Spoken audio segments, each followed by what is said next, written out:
Oh yes, it's unmistakable, them tones. It's Dizzy time again, and whoa, this is an epic Dizzy adventure.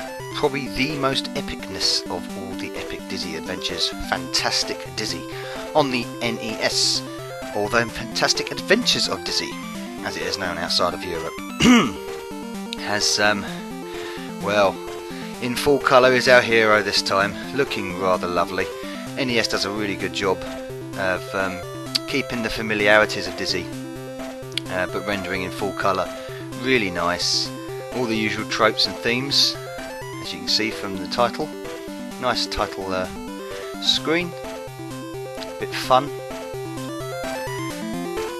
And that music, as you can as you can see, as you can hear, should I say, that music is like a rehashed version of the Treasure Island Dizzy theme. But off we go. Plentiful tunes of joy in Dizzy, but don't let that fool you. It sounds cute, it doesn't play cute, it plays very difficult. I'm not saying gameplay wise it's actually very nice to play, just like any old Dizzy game. The jump's nice, pick up items, shuffle along there, as you can see at the bottom. Again, very reminiscent of Treasure Island Dizzy, the way you pick up items and use them. And it's the same old story. Evil wizard Zax is back to put spells on the yoke folk and kidnap Dizzy's squeeze. Pop down here, and yes, in this you have lives and an energy bar as well. Touch something for too long, oh, like that, and I've got the damage bar there, just appeared at the bottom. Damage bar goes to the bottom, and you've had your egg. Your egg is boiled, if that's the case. But this game is, like I said, massive, an absolutely huge Dizzy game, the longest out of all of them. 7th entry, separate entry into the franchise, and it came out not only on the NES, it came out on the Game Gear, Master System, Mega Drive, Amiga, and I believe there's a DOS version as well. So it did the rounds. It came after the 8-bit heyday of the home computers in the UK, so I'm nearly out there. Did I? Nearly lost my energy. Bloody spiders. Them spiders make a return in all Dizzy games. Whee! Got the key, up we go. Ooh, music-wise, I love that the changes of music are good in this. It's good. It's not nice changes of music, so it keeps things varied. Like I said, it's big. It's a big Dizzy game, this. I mean, you can spend almost an hour in the treehouse part alone. So many puzzles to work out. Oh, sugar. Luckily, I'd eaten some fruit, so that's a little bit of a change as well. You eat fruit and you replenish your energy. So it's not insta-death. But what mostly this is it's like a combination of many of the decent parts from probably the first 3 Dizzy games, all mixed together. The puzzles are very familiar. Oh shit. Ugh. And it's nothing new in that respect, but what is new is how vast it is, and there's a lot of backtracking, a lot of travelling between sections. The castle village section is horrendously difficult, and it's also got a collection of mini games chucked into it, a bit like the Dizzy spin-off games, but they're actually included in this game, such as the Bubble Dizzy section. You have a bit underwater that Dizzy has to go into a bubble and traverse to another side. There's sliding puzzles that appear, so you can gain yourself extra lives. I think there's one over here actually. If I dodge this Spidey, swing, jump, land. Yes, here it is. Here's one of these. Oh, I've hurt myself there.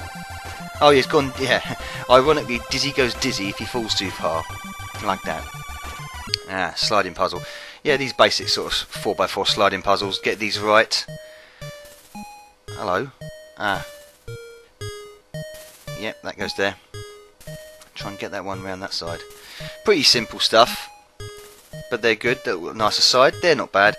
There's also a minecart section which is horrendous.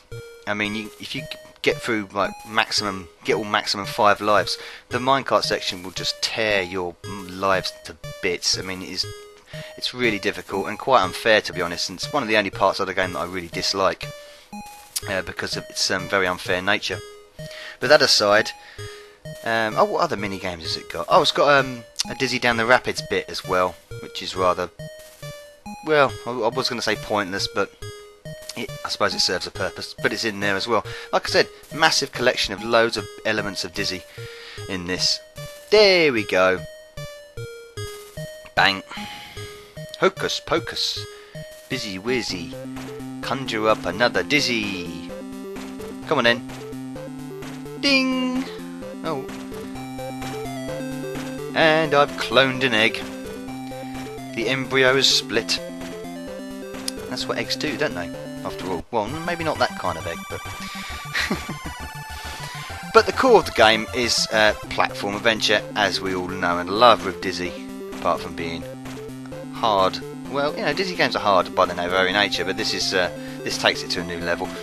Unlike other versions where you've got to collect coins, you've got to collect these things, stars, and have to have all 100 stars before you can face Zax.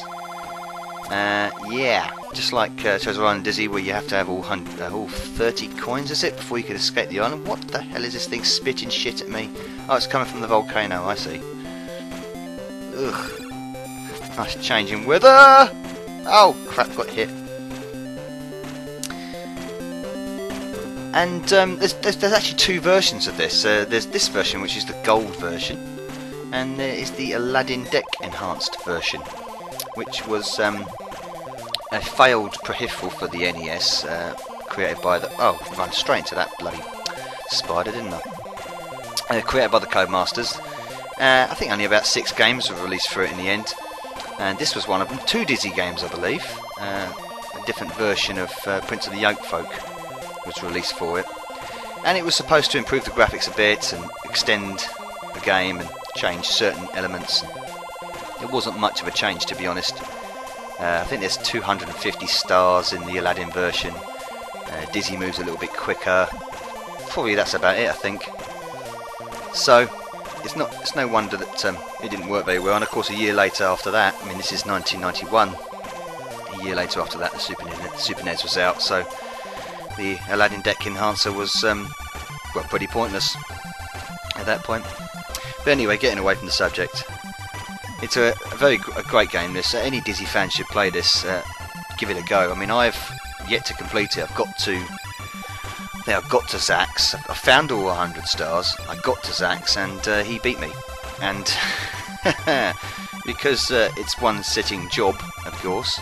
I mean, you can spend 2-3 hours on this easy. It'll certainly take your time away. But if you love Dizzy, it's no problem. Who's in here? Anybody in here? Channel down on that. Anybody in here? Don't think anybody's in here. But yeah, it's really good game. Lovely music. It's a brilliant looking game. I think it looks better for me, for my money anyway. It looks better than the Amiga versions and the NE version on the Master System. I think the colour palette of the NES works well with Dizzy. Nice and bright, garish. It's good. It's good. It's all good. It's eggy goodness. So, track yourself down a copy of this. It's really good. It's fantastic Dizzy on the NES, 1991. And I think we'll leave it there. Thank you for watching, and I'll see you next time. Nova Bug out.